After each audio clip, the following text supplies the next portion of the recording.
இப்ப தன்னாட்சினா என்ன மக்களே, இதுல கொஞ்சம் கூர்ந்து எல்லாருமே கவனிக்கணும். 2 நிமிஷம் நீங்க கவனிச்சீங்கன்னா இந்த தன்னாட்சினா என்னன்றது உங்களுக்கு புரிதல் வரும்.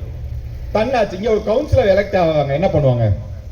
நீங்க ஓட்டு போடுறீங்க, கவுன்சிலர் எலெக்ட் ஆவாங்க, நம்ம ஜெயிக்க வைக்கிறோம்.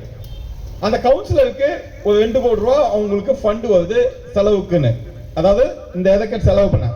ஆனா அதை எப்படி செலவு பண்ணுவாங்க? அவங்களா பார்த்து அவங்களா முடிவு பண்ணி இது தேவைகள் அப்படின்றதுக்கு செலவு பண்ணுவாங்க. ஆனா இதுவே ஆம் ஆத்மியோட டெல்லி அரசு ஒரு எம்எல்ஏ ஆகட்டும் அல்லது ஒரு கவுன்சிலர் ஆகட்டும், ஒரு 2 கோடி ரூபாய் அவங்க அக்கௌண்ட்ல வருதுன்னா அந்த பகுதி மக்களை கூப்பிடுவாங்க. அந்த பகுதி மக்களை கூப்பிட்டு இந்த மாதிரி 2 கோடி ரூபாய் வந்திருக்கு, இதுல என்ன செலவுகள் நம்ம முதல்ல செய்ய வேண்டும்? நமக்கு ரோடு சரியில்லை, இந்த இடத்துல ரோடா இல்ல, இந்த கல்விக்கூடங்கள் சரியில்லை, இல்ல இந்த மருத்துவமனை சரியில்லை, எதுக்கு இல்ல, இங்க குடிநீர் இல்லை, எதற்கான முதல் தேவைகள், அந்த பணம் எதற்கு செலவு செய்யணும் மக்கள் மத்தியில கேட்டு மக்கள் சொல்லக்கூடிய ஒரு விஷயத்தை எடுத்து போவதுதான் தன்னாட்சி. மக்கள் மத்தியில இருந்து அந்த செலவுகள் எது செய்யணும், மக்கள் சொல்லக்கூடிய செலவுகள் ரீதியாக பண்ணக்கூடியதுதான் இந்த தன்னாட்சி. முடிவுகள் எப்படின்னு கேட்டீங்கன்னா, அங்கிருந்து டெல்லியில இப்ப காங்கிரஸ் எடுத்துக்கலாம், பிஜேபி எடுத்துக்கலாம், டெல்லியை சார்ந்து தலைவர்கள் எடுக்கக்கூடிய முடிவுகள் தான் இங்க செயல்படுத்த முடியும்.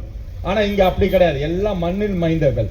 இந்த மண்ணின் மைந்தர்கள் இவங்களுடைய இது என்ன கருத்துக்கள் என்ன, இப்ப இங்க உள்ள மக்களுடைய பிரச்சனைகள் என்ன, இங்குள்ள மக்களுடைய பிரச்சனைகளுக்கு இங்குள்ள மக்கள் என்ன முடிவுகள் சொல்றாங்களோ அந்த கருத்து தான் கட்சியுடைய கருத்து. கட்சிக்கும் தனிப்பட்ட கருத்து கிடையாது.